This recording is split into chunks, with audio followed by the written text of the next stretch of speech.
Hello everyone, my name is Mehek. I hope you guys are doing fine and safe, and I hope you guys are reading.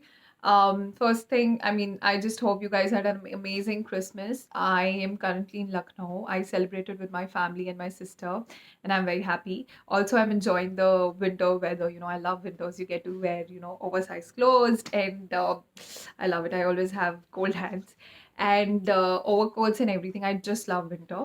So yeah, like I mentioned, in fact, right now I'm sitting in my cousin's room and recording this, and the phone is resting on a pile of quilts. If only you could see it. And my cousin also has a dog, so I'm really hoping that he doesn't bark. If he does, please excuse the background noise. Talking about the book, so like I said earlier, I'm going to be picking up a Christmas themed novel. So this is the one I picked up, The Christmas Lights by Karen Swin. I love Karen, she writes amazing Christmas novel theme books.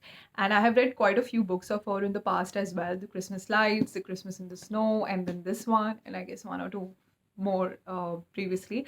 And I love her novels. Like, if you want to pick Christmas themed novels, you can trust Karen to give you amazing stories. Just see the cover, it's very beautiful. Yeah, this was a perfect winter treat for me. So it's cozy, it's full of love, suspense. That was its surprise element. I thought this book is more or less like a love romantic novel, but there was a surprise suspense element which was amazing because as a reader, it literally kept me on the edge.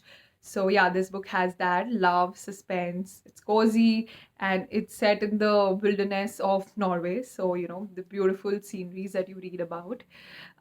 Yeah, coming to the book now, it's about Boo and Zach and a few other characters, but majorly them. Boo and Zach are these travel bloggers or influencers. Together, they have a brand called the Wanderlusters.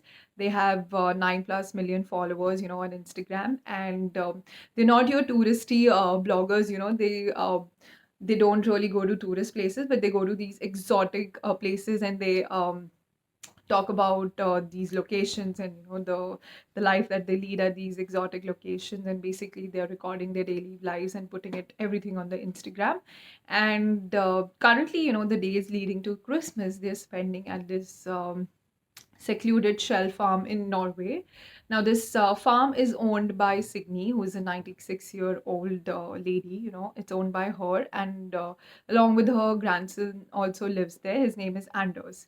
Now, for Boo and Zach, everything is perfect. The money is flowing, and they have a lot of sponsors who are ready to provide them with sponsorships to travel, and basically they're getting paid to lead a dream life, that which they always wanted. So everything is perfect.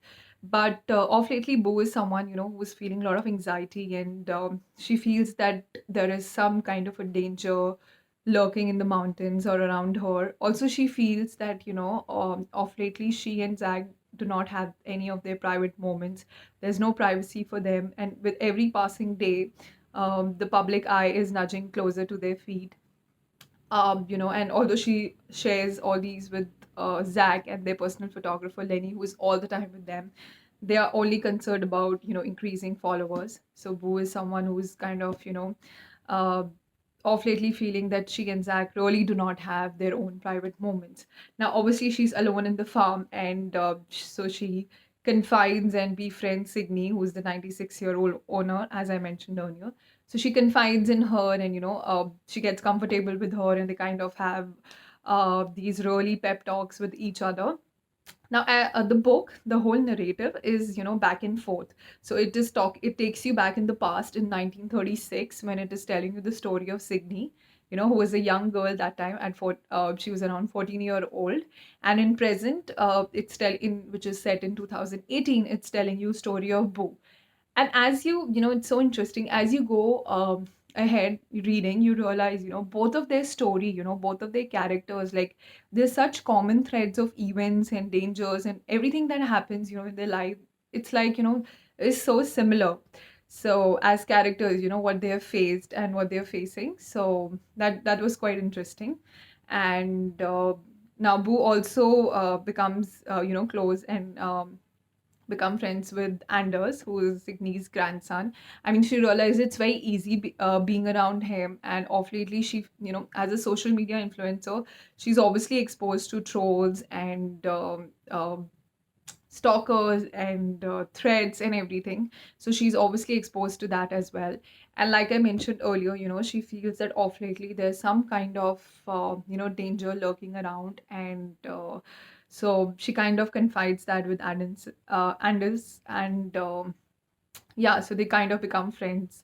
And the suspense is so so good. Like the last 80 pages kept me hooked as a reader. Like, although I didn't wanted the book to end, but I just wanted to read like what's going to happen. And trust me, like you would not expect what the ending is or what the climax is. It will just, like, clearly, the book says, that the mountain has its own secrets, and at the end of the day you'll be like, what, like that. Yeah, that was my reaction as a reader. So, like I said, this is a perfect read. Like, I would personally recommend it. It has all the elements that you should be, currently enjoying, cuddled up in your bed in this weather. So, like I said, about Wilderness of Norway, love, suspense, great characters, love. The love is amazing. And yeah, so that's all. And I feel the author, Karen, she's done such a good job, showing the life of social media influencers, like the trolls and everything. They expose themselves every day. They're exposed to threats from people, trolls, and what all things on social media. So she has nicely shown that as well in the book. So for me, I would personally recommend, please read this book. In fact, any of the Karen books, and I'm sure you're going to love it. And you're going to really enjoy reading about the Norway. It has the waterfalls, the snow-clad mountains, and the jungles and this farm and everything. You're going to really enjoy reading this book. And yeah, so let me know if you've read any of the Karen Swan's book and you loved it. And I'm going to see you next week, the new year. So, in advance, Happy New Year. I hope the new year brings loads of happiness, love, and success and good health for each one of you. So, I'm going to see you in next year with a new book. But before we go, wait, I forgot. Sorry. Actually, I'm in a little hurry to finish it before someone knocks the door because there are too many people in the house. Okay, I had to share this very interesting line with you, which I always do. So it says, do you think that every person who comes into your life, you will need to spend years getting to know them? The special ones come already matched. You fit together like pieces in a puzzle, which was a very beautiful saying. So, yes, please do give this novel a try. And I'm going to see you next year with a new book. Take care, loads of love, and Happy New Year.